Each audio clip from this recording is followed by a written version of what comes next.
efforts. Okay, good morning, y'all. This is Ron. It is Sunday morning, a little after 11 a.m., and we'll go ahead and get started. As I was just saying, I was watching, I still call them news magazines, but a show on Sunday morning called Sunday Morning that has different segments, and one of their segments this morning had to deal with homelessness. And they were talking about all the efforts that the city of Houston was doing and the buy-in that the businesses had of dealing with homelessness, finding apartments and building houses, and they have closed down. I think they said 130 something tent villages in the city. Now, if you close that down, that many, how many are really out there? But I thought that was interesting for them to talk about that. And they talked about they said they use the number. I might be wrong about this, but it seemed like they said $300 million that the city had earmarked for the had gotten from the federal government because of COVID. So that's a lot of the funding that they use, and they even talked about it and interviewed some of the families. That kind of stuff I think is important to be talked about in the macro. I think it's important for us and for other cities, especially, to take a look and see stuff like that. A beautiful, beautiful humanitarian efforts being made to help people. Because when we think of homelessness, we think of people who are drugs and alcoholics and just don't want to do this or don't want to be a part of society as we know it. But that's not always the case. Uh, People and even drugs and alcohol, I don't think we've made those negative things, and I don't think they're what we think they are or what we've made them out to be anyway. But I just thought that was a very positive thing for them to do a whole show on. Well, not a whole show, but a segment on, and to address that. I thought that was very insightful. So just want to share that with you. Um, on yesterday,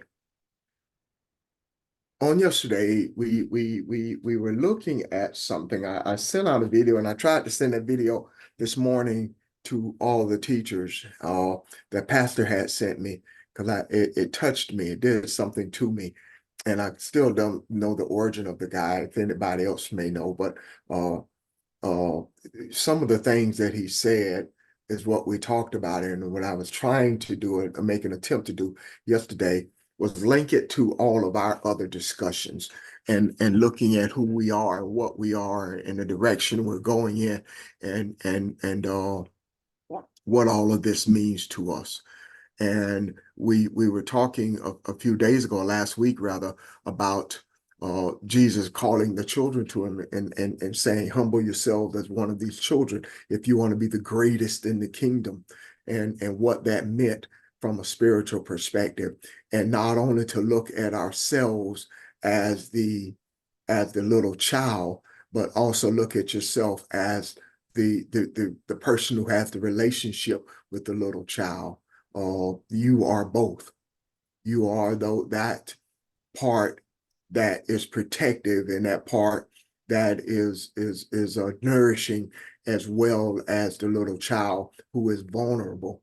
And the humbleness comes on the part of both individuals, or both sides rather.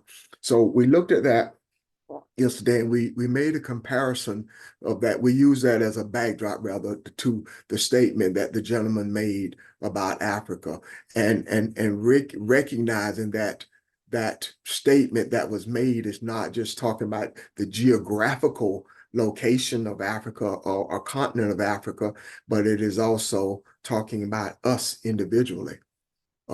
We are Africans. We are those resources, and the spiritualness of what that meant.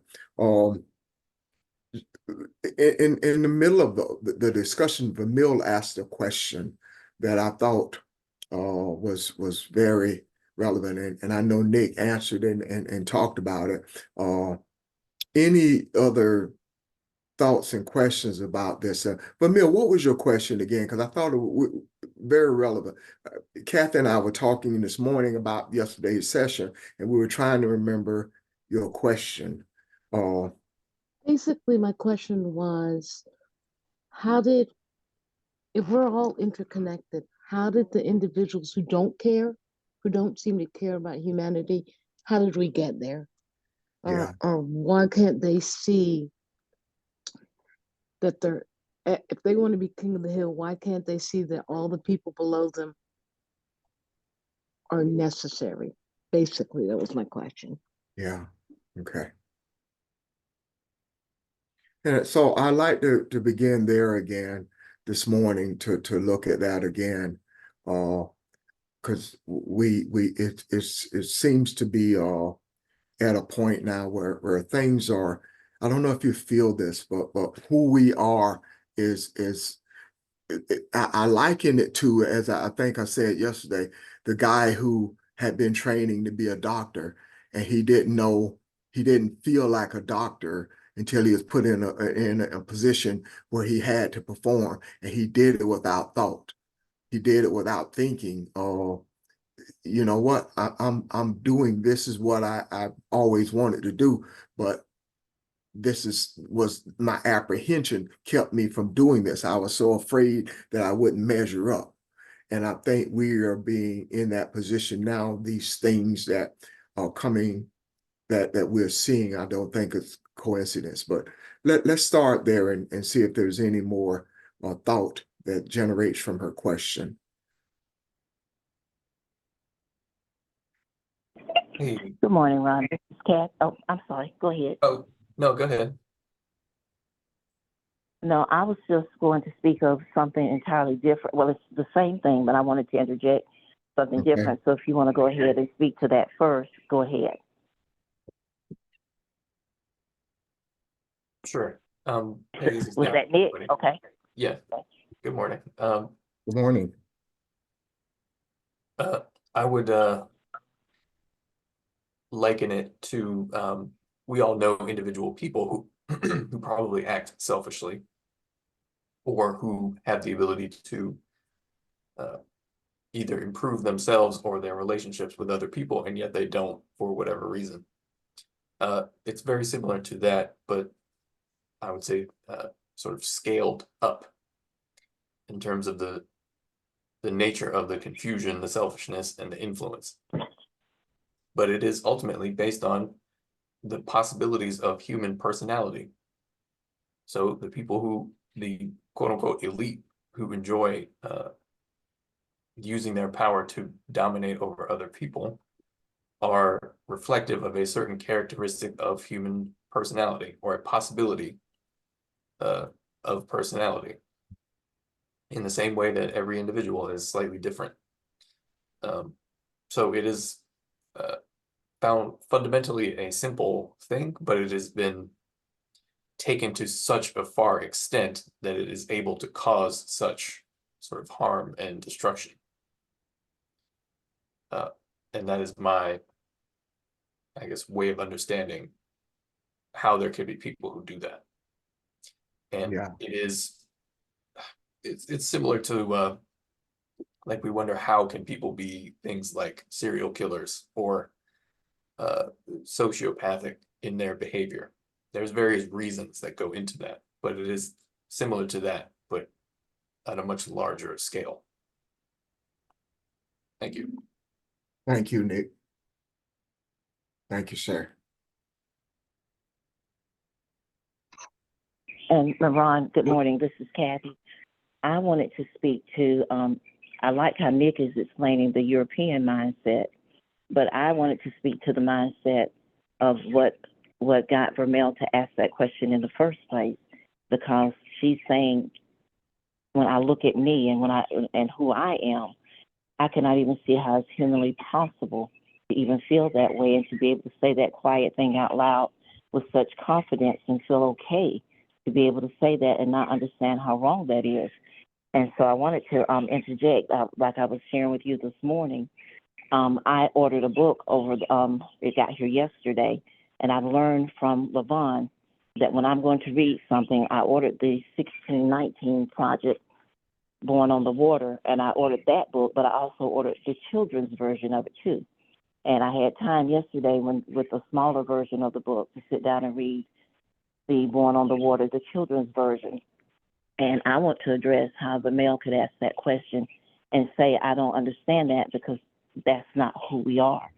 And so I've heard us say so many times how we were born on the water, but that is not where our origin began. We were born, everything that we brought with us came from the motherland on the continent of Africa. And that's what's instilled in us, and that's who we are. And in reading that book, it made it just it was clear to me that everything that we brought with us, even though they tried to assimilate us into the European mindset, that is instilled in us, and we did not lose sight of who we are. And one of the things that the book talks about is the resilience that we have as a people, and how being born on the water, we were put in situations where families forged on the water, because you may have come from a different area or you may have come from a different family, but they learned how to come together and be a family in that ship. They learned how to hide the seeds that they brought from the motherland. They braided it into their hair and to still bring some of their culture with them. They learned how to come in and find a new way to communicate and have a language and a history, because we had a land, we had a language, we had a society, we had an identity of self long before we got onto a ship. And as a result of that, the thing that book teaches a child is to be proud of the resilient person, the resilient nature that you have. And I'm sorry, I'm sitting outside. I know y'all can hear all of my birds singing, but they're happy today. But it teaches us to just have that resilient nature. And one of the things that she points out in the book is that through everything that we went through, we still remain loving kindness, and we would not die. A lesser person, a lesser individual, a lesser entity would not have survived the brutalities that we went through, but that we would not die. So when I heard Vamel ask that question, it just reinforced in me who I am and what I brought from the motherland. That's why we can't look at this and say, oh, I see how they can do that to us, because we don't have that mindset. That's not, out of everything we've gone through, we held on to our true identity. So our history doesn't start on the water. It starts from the culture that was put into place in Africa, and that what was brought with us here. And so I just wanted to address it from that way, because I love the children's book. When I have time, I'm going to read the adult book, but I was able to read the children's book and walk away yesterday with such a sense of identity of who I am and feeling good about it. We've said it before, but that book really brought it home to me. And that's why it's hard for us to wrap our mind around it, because we really did not assimilate into this culture. We still have in our very DNA who we are and what we brought from the motherland. That's really who we are. And I just wanted to share those thoughts this morning. Thank you. Thank you, Kathy. Appreciate your input. And I appreciate the input of the birds. Thank Thank you. you very much. Thank Yeah. Yeah, they're loud this morning. George, did you have a follow-up, please, sir? Yeah, now I was just gonna, just say in terms of what Kathy mentioned, it reminds me, of a story in Africa where there was an anthropologist who had visited Africa, and he was basically working with the children. Mm-hmm. And what he mentioned to them was that he was going to put a basket of goods, next to a tree, and he wanted them to have a race that whoever should get to that tree first would be able to receive all of the goods that was in that basket. And during this race, the anthropologist, mentioned, can you hear me? I'm sorry. You cut out for just a minute. You say during the race. Yeah, during the race, again, he was said, get on your march, get set, go. And what happened was, when they ran towards the goods, they locked their arms together and they ran as one. And I think the emphasis of the story in terms of the anthropologist was saying, well, why didn't you just run yourself and get it and keep it all for yourself? You know what I mean? And I'm just kind Yeah. of giving it as a, a story. And so what the African child says that, we all are one. What good is it for me to have all of this to myself and not be able to Yeah. share it, with my family? And I think that, what I'm hearing in terms of what, Kathy is saying is the mindset of those children in terms of who they are and who, they know to be. It was about the oneness of knowing that, there's more than enough for all of us. You know what I mean? And Yeah. why should I want to keep it to myself? And I think it makes me think about the economist Howard Nicholas, in terms of, his concept about, again, greed, religion, and the politics. So I think that I just wanted to share that thought from a perspective of, again, it's about not being greedy or not wanting to hoard it to myself, but being able to not only know who I am, but to share that with others. So I just wanted to share those thoughts in reference to what was said earlier. I'm done. Good But good morning, everyone. Go please, ahead. That was yeah, I'm sorry. go The ahead. moral of the story is that the anthropologist had his mindset. You know what I mean? Yes. Yes. He thought truth or what he thought to be the way of their lifestyle, but it proved to be different. If that resonates with anyone, I'm done. And George, I'll let you go in just a second, but I'm listening to what you guys are saying.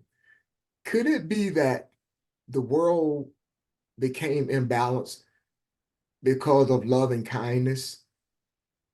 Because of love and kindness. And what do I mean by that? You listen to what Kathy said, what Nick said, what you're saying, George. Here I am. I'm loving kindness, and I'm being Abraham. I welcome anybody who comes near my tent, not knowing that you're going to burn my tent down and take all of my goods. My loving kindness, I can't fathom to even think that this would happen. And unprovoked, just out of greed, you take this over. There's a lot being said in those words. That we can talk about. George, go ahead. I'm sorry. No, well, again, I think, what we talk about is, again, the principles of my Bible, we talk about truth. But I think it goes back to, the stories that we hear. Is it true, that, uh, we were given the Bible and they took our land? Yeah. I mean, is that real? Is that truth? Or is that fictitious? So I think, again, it's just giving us a deeper understanding to appreciate our state of consciousness, in the now and the moment. And I think that we are able to see and be able to appreciate the journey that we're on, that we can see, not just examples, but we have a intuitive instinct to seek and to know the truth. I'm done. Yes. Thank you. George, Mr. Watson. Hey, good morning, everyone. One of the things I want to add to what Ms. Cassie stated and Mr. George and everyone else stated, in order for love and kindness to really have an effect in the nucleus or humanity, one of the things I cannot do is I cannot lose my common touch. And just because someone has common logic, that doesn't necessarily mean that they have a common touch. So just in things that I see out here, I deal with some people who have never heard of feminine energy, provisional energy, nurturing energy, the 42 laws of Ma'at. Yet they got a common touch. And because I'll ask them, have you ever heard of feminine energy, provisional energy, or nurturing energy? They say, nah, George, I ain't never heard it. And I remind them that when you do hear it, please don't lose your common touch. And on the reciprocal end, there are people who know about feminine energy, yet they ain't got no common touch. So, But George, can any I ask a advantage- question in the middle of what you're saying? Shouldn't the knowledge of those things increase your common touch? I take it when you say common touch, I'm thinking of what we as a society, as a group have in common, those things that we value together.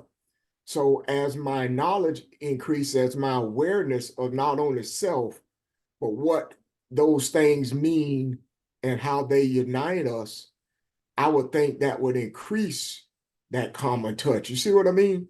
That would increase Well, yeah, go ahead. it should increase your common touch by way of knowledge, wisdom, and understanding.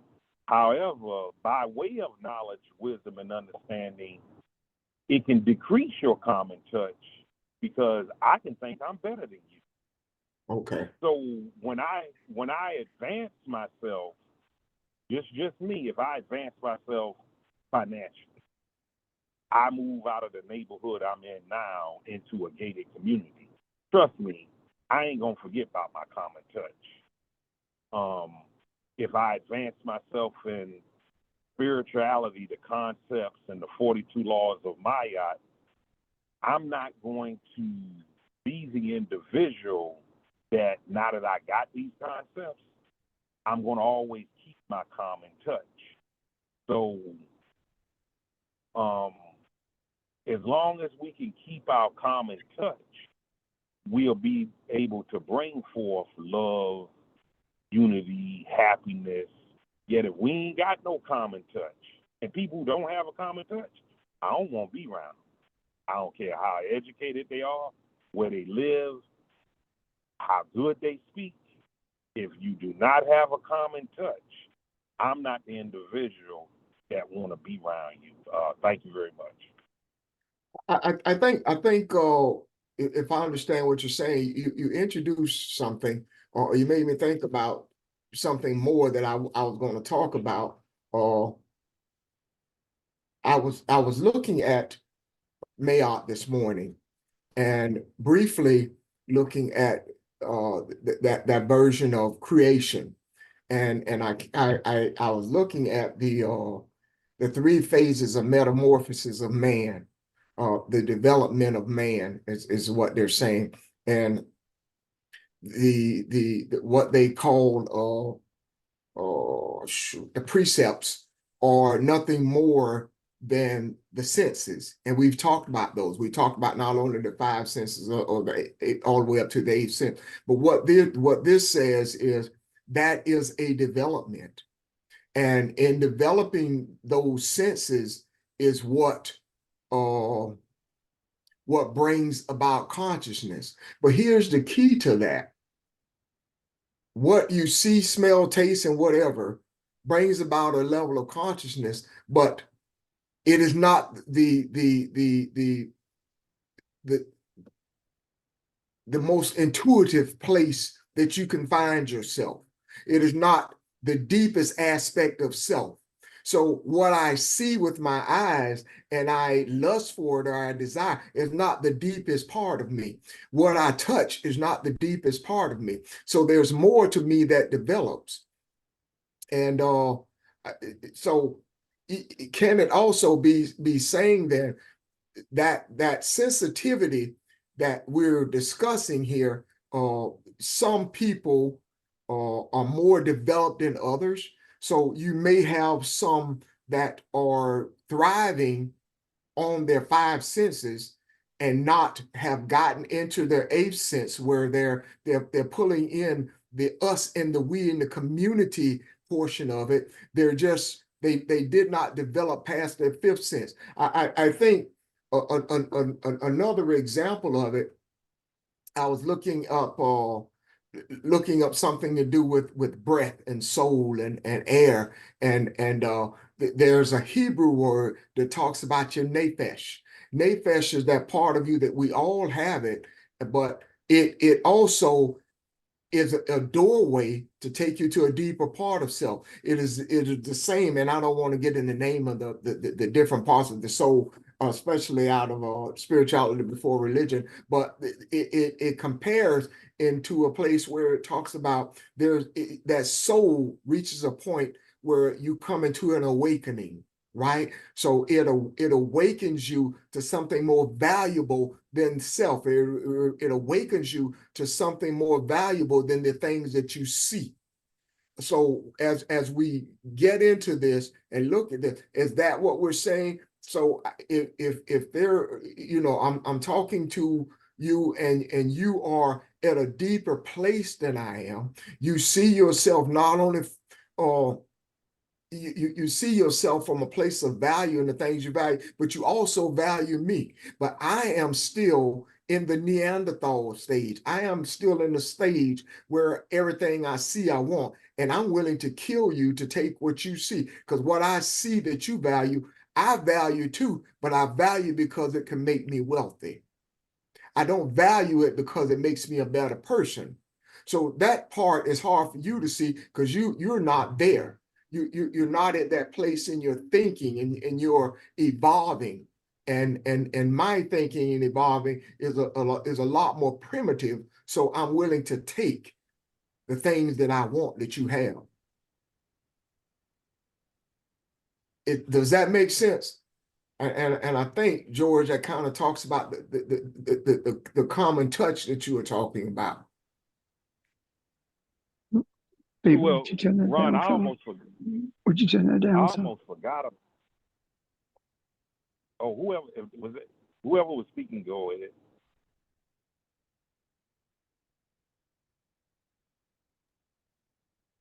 No, go ahead, George. I almost forgot about the five senses and the eighth sense. I'm gonna have to, if you can just give a little bit more attention to that, Ron, about the eighth sense, because I completely forgot about that arena of the eighth sense. If you can just give me a little Cliff Note version to get me up to Well, speed, I appreciate it. yeah, and somebody will have to help me out, but it's a part of you. It's an intuitive thing where I go inside of myself to see what is valuable, and I see my path. I see it kind of collapses time. So I see where I've gone, but I don't look at where I've gone because I'm envious. I look at where I'm going to help me see the path and the journey that I'm taking. So I see my connectiveness and what I've experienced, and all these experiences help lead me and open the door for the next part of me, help expand me. So as my consciousness grows from these things and I learn to appreciate these experiences, it takes me to another place. It's an evolution of your spirituality, and there's probably an easier way to somebody to say that, but that's what I remember about it. So I'm growing from the infant stage of my spirituality is when I'm a baby and you hand me a rattler, and although that rattler may belong to the kid next to me, I snatch it out of his hand because I see it and I want it. It's shiny and I want it. And even though now I'm not an infant, I'm 22 years old, I still snatch what you have because I want it. I'm still in that emphasis stage in my spirituality. So there are some, I'm saying, who cannot see past my five or my six senses, and I can't see that spiritual part of me. Because the five senses are easy for us to identify with because we see them. We've known they were there since birth.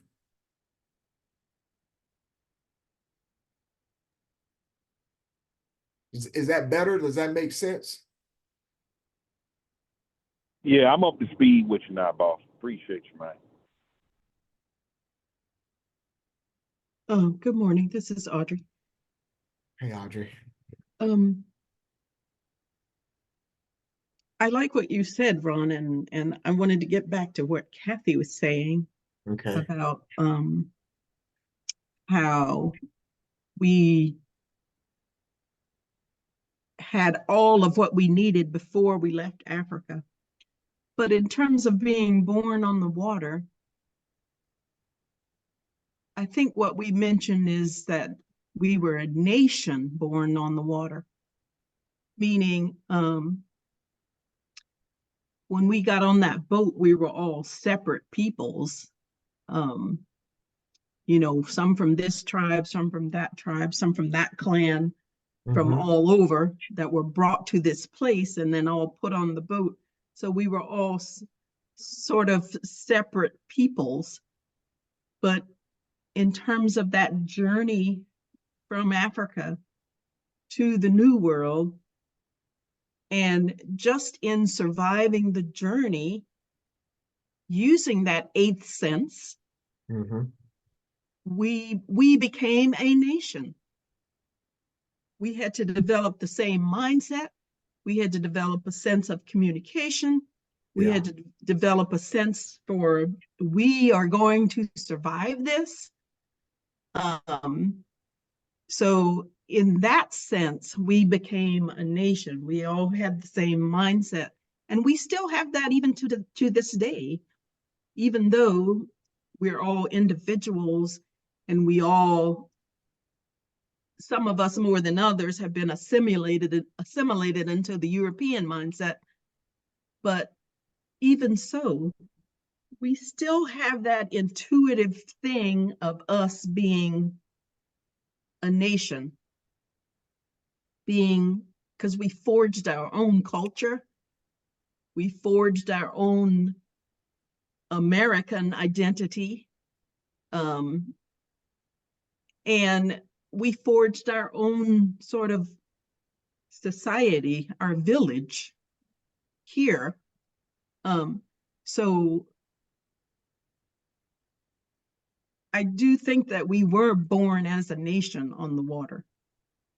And it's that nation that is taking us back to what was originally meant in terms of searching for beginning, in terms of our spiritual heritage, in terms of what we need to do with our spiritual heritage, in terms of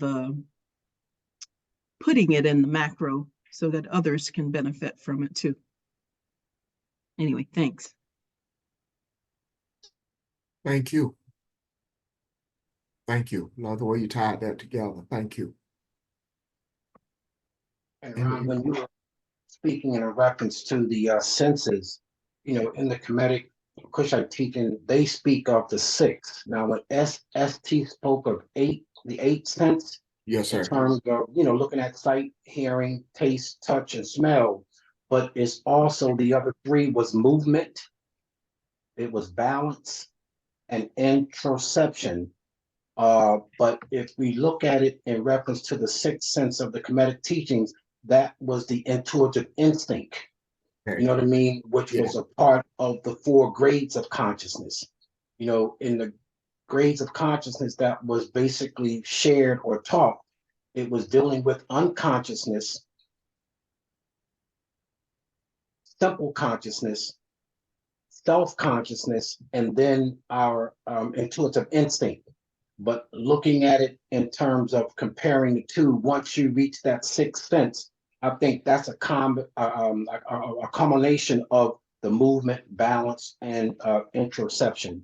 So I just wanted to, you know, just mention that when you were speaking of the 8 senses that ST taught about. And that again, kind of again, you guys just tied it all up. That's the point that Vermill's question was, how can this be? How can some have this kind of mindset? And what we're saying is it's a spiritual maturity. How much do you want to see inside of yourself? From Kemetic spirituality says to me that consciousness is developed that way. Those things that you value is what you can see past those 5 senses. Not everybody has the desire to go past those senses. They like what they see. They like what they touch. There's nothing and that has challenged them, and it's an individual thing to move past that. So we look at this and say, well, how can someone think like this? And we, you to a degree, we've even said it with loved ones, like, where does he get that from? Why does he act like that? Because that that's probably not how that person was raised, or your value system is slightly different. Your level of consciousness, the things that you value community more than person X does. So yeah, all of that kind of ties in and kind of helps support what we're saying here. And I hope this all makes sense to someone if you're on the line. And because after we thought about it, Kathy and I were talking about Vermil's question, and it was like, wow, we need to address that again. We need to look at that again, and see if we can open that up some more. Anyone else? Thank you, George. Yeah, George, I agree, but because if we didn't have those other senses from what we got with our sight, smell, sound, Yeah. whatever, hearing, and all of that, it would have been overwhelming.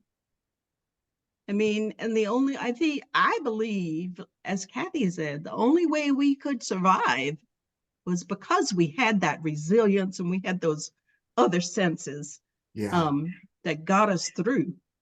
Because the first 5 all failed us. Yes. I mean, so we had to have something more. Definitely.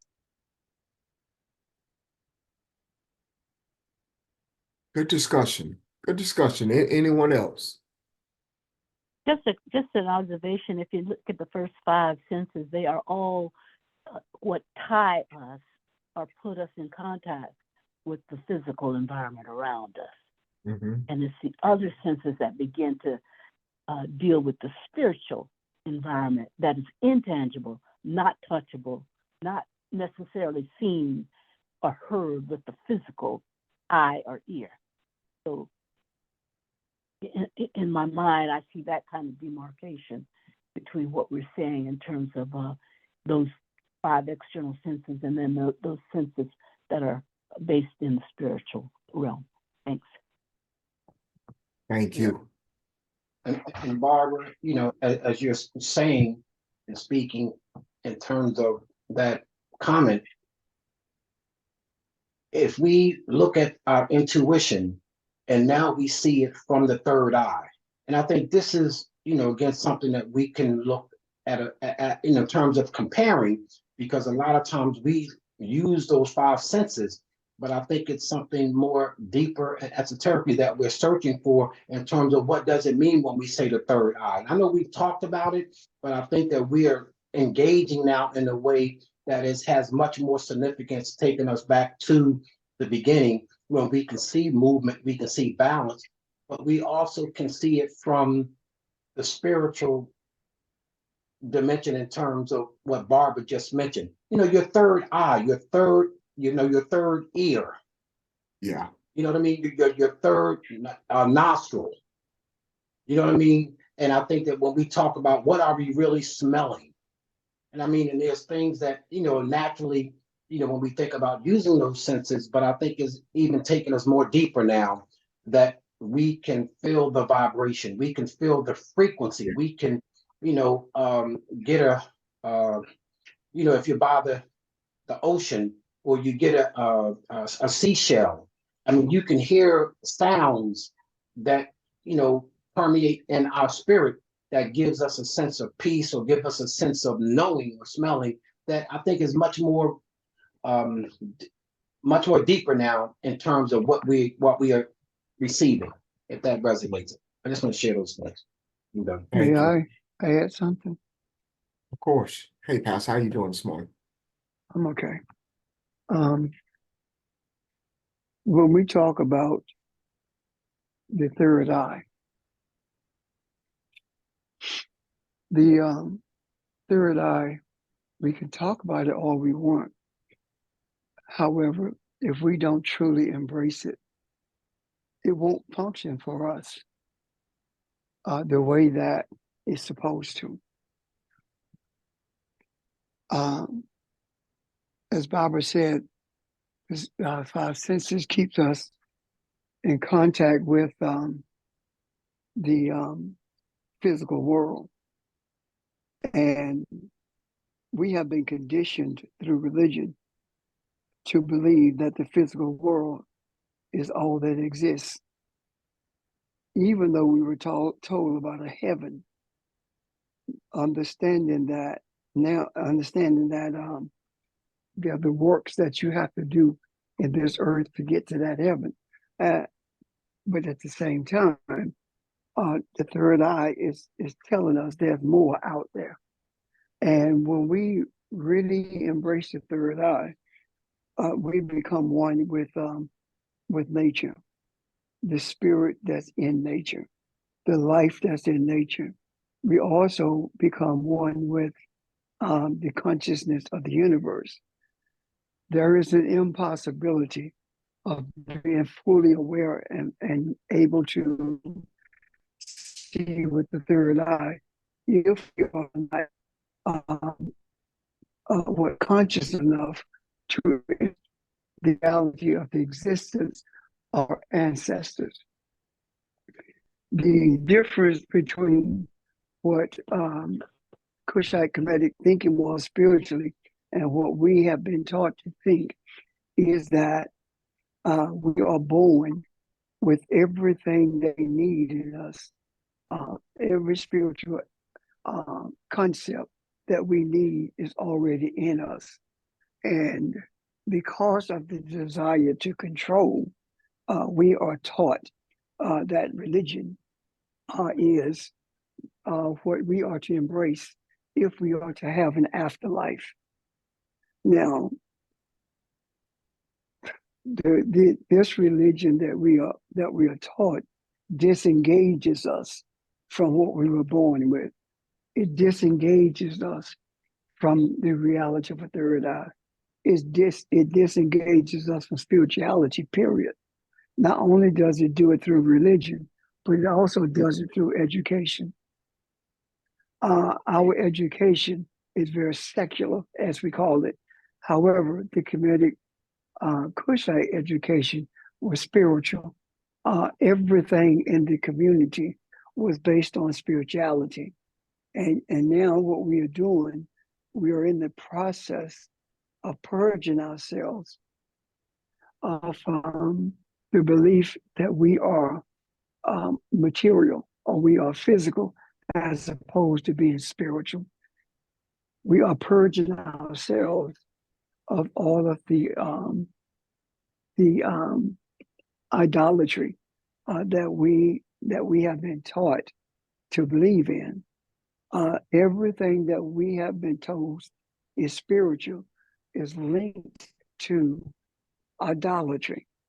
And when we talk about the origin of Christianity, we'll see that.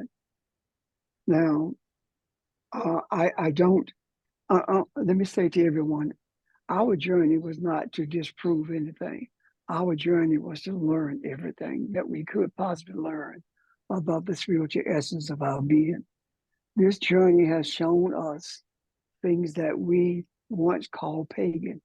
This journey has shown us who we really are spiritually, and has shown us the comparison between what we were taught about Christianity and who we are for real.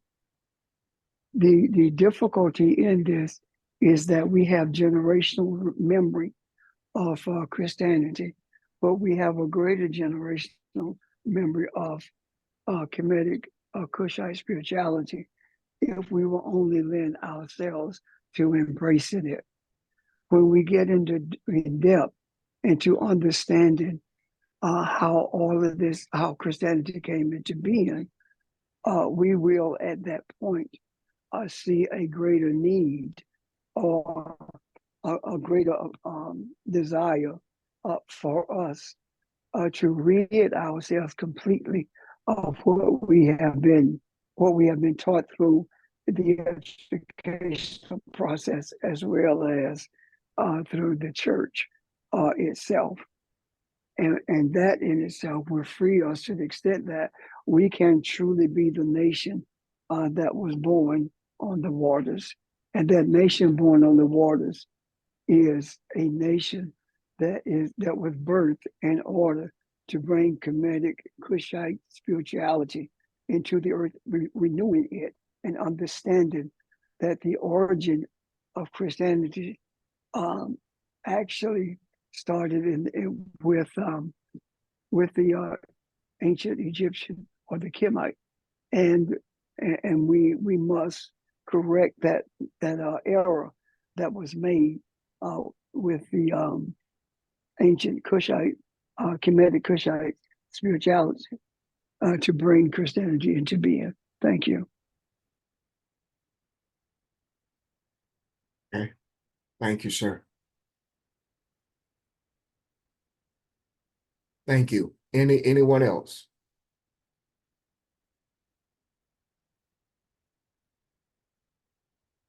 Does that help though? Did that answer the question? I think the not only Vermill's question, but I think the original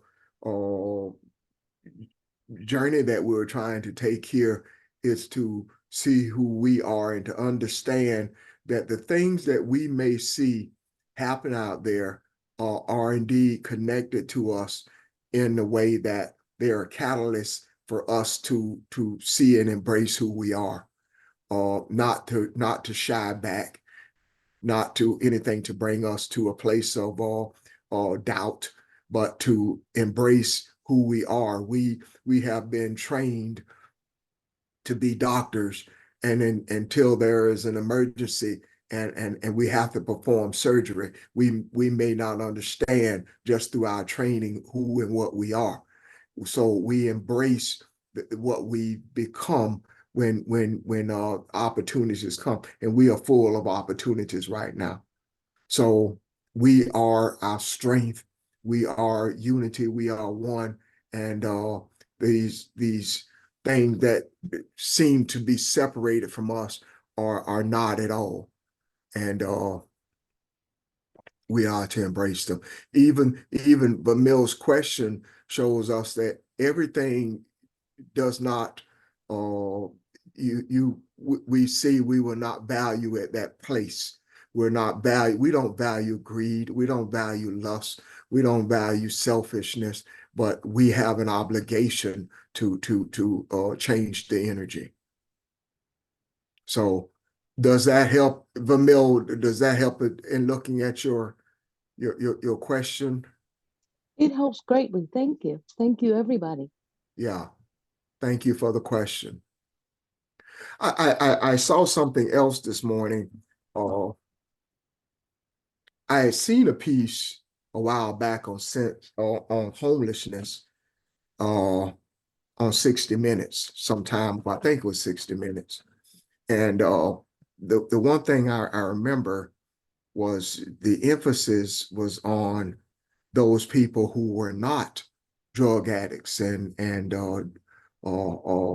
alcoholics, and these were college educated people in certain cities that could not afford housing, and working good jobs, and one woman I remember was a teacher, one just professional people, and I remember the lady saying something about giving her a greater perspective of life. And she also said that this could have been something that tore us apart, but it brought us closer together, talking about she and her husband. And I was reminded of that this morning when that segment I was telling you about, I saw in Houston and the homelessness there. And I don't belittle this at all, but I believe that there is a positive in everything. And I sat there this morning and I listened to these people, and I thought about the concept, not the concept of Abraham sitting in the tent, the concept of you sitting in the tent, the concept of recognizing that the community is stronger than the country. And the looking at the fact that we don't want to see anybody homeless. We don't want to see anybody in tents, but what does it do? What is happening to the awareness of the people that this happens to? And it gives them a different sense of something that they may not have ever felt before, the link to humanity, the loving kindness that people are showing them, and appreciation and a gratitude to the Creator, as I heard some of them say. And I could feel that, listening to this woman talk, her excitement and her love and just so all I'm saying is seeing God in everything that happens. That's where we are now. We're at a different place. Our awareness is at a place where all of it of this belongs to us, and it is an obligation to that loving kindness and enlightenment be seen in all of it. So, Ron, yes, sir. what I heard and what you said is the Creator has been involved and forever, of course, but in what we're searching for, the Creator is showing us something. Student loans and the increase in rent, increases in food has shown us the fallacy of the American dream. You go to college, you get your good education, you get your good job, and you'll be comfortable in your life. We are being shown that comfort doesn't come from things. Comfort come from within. And when we become comfortable within, then we become comfortable with those around us. And then we begin to see that we have similar conditions, whether it be college education or no education, or a veteran suffering from PTSD on the streets, all of them are without shelter. That is the common denominator. That is the thing that makes all of us see the humanity of each other. It is not the education, it is the suffering. It is the suffering that opens our eyes to see the deadly the danger in seeking comfort in things and thinking that money is going to make us okay. Money lasts only as long as the powers that be allow it to be. Look at what happened to Silicon Valley when the people in Silicon Valley began to voice things about the society that they did not like. All of a sudden, it existed no more. So this is the same thing with college education, people living on the streets because they cannot afford rent, especially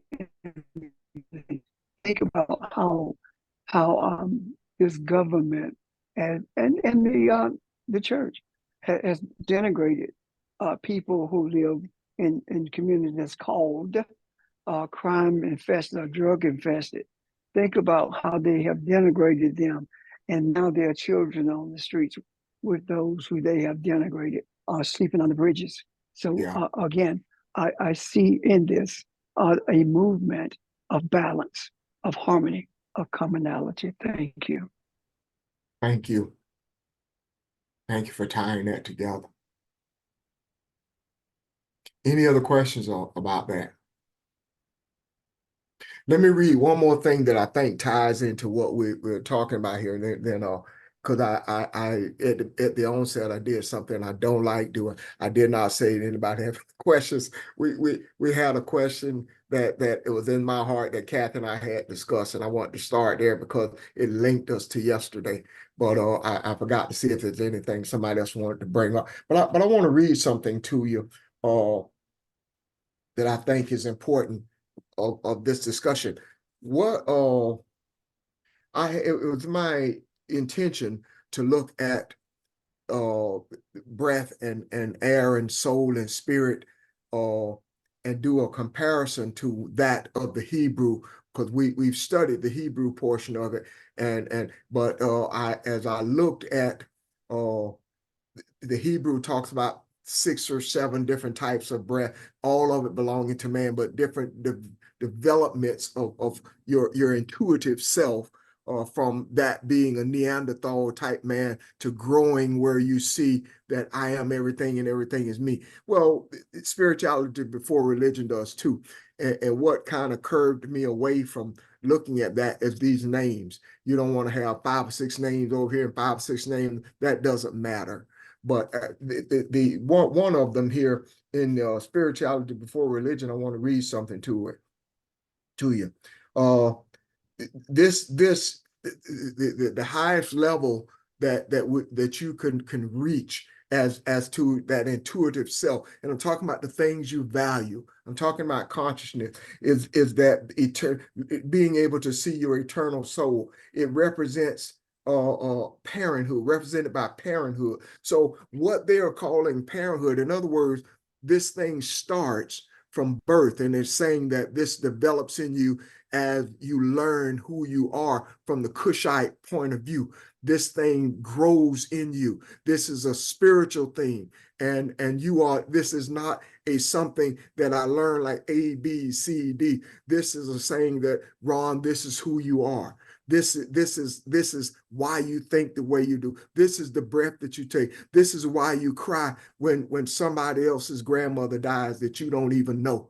This is the things in you to make you or see the community that lives around you is you, and all of that is you. So it talked about it from infancy to adulthood, but it's not I learned this thing or these are the things that develop in me. This is the awareness that comes to you as you recognize who you are. So the parenthood thing is just not me having my own children. It's a fully creative power with the ability to create the future. It is the personalities of the individual, and it locks in all those other types, all those other immature versions of self. In other words, there's value to all of it.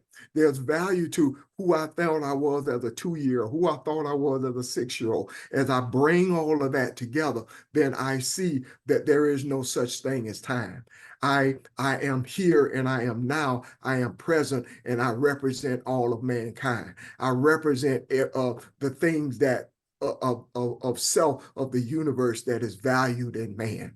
So I think this whole discussion really is talking about that. And then it says it talks about the temple was built in the direct proportion of the human body. It's called the temple of man. You are that holy place.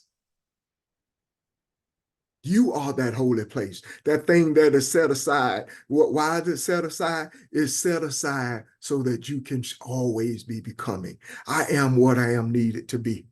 I set that aside, that I am always that little child. Remember the vulnerability, the humbleness. I am always open up to be whatever I'm needed to be. So this, as I allow myself to be infused and energized by the ancestors, I also send that energy to those who will come before me. They don't enter this world without this spirituality that is fully awakened. That is fully awakened. It has been there dormant for so long, but it is fully awakened. So I just thought that was because these are the thing we've been talking about. I think we last couple of ministers kind of tied all that together. And I just thought that was important to kind of look at. Any thoughts or questions about that?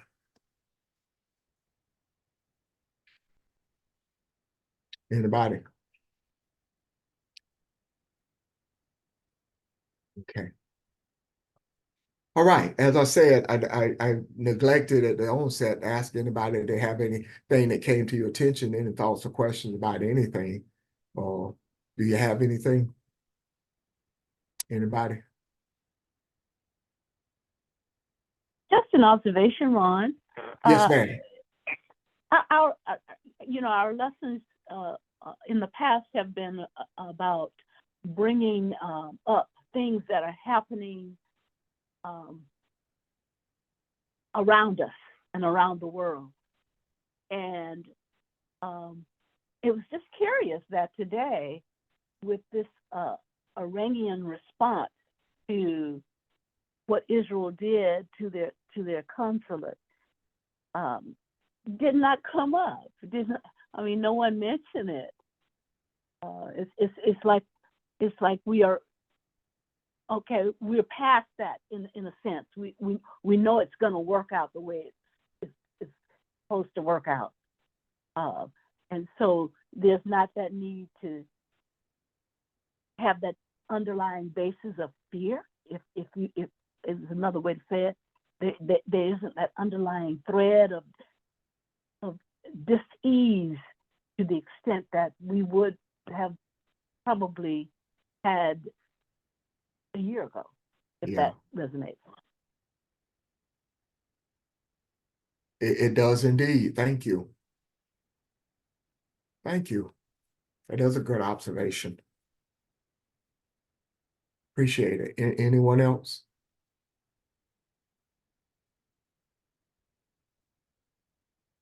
Okay. That's all I have for now. If we don't have anything else, there's short amount of time, but I think we said a lot of stuff that we can go back and look at and be appreciative of.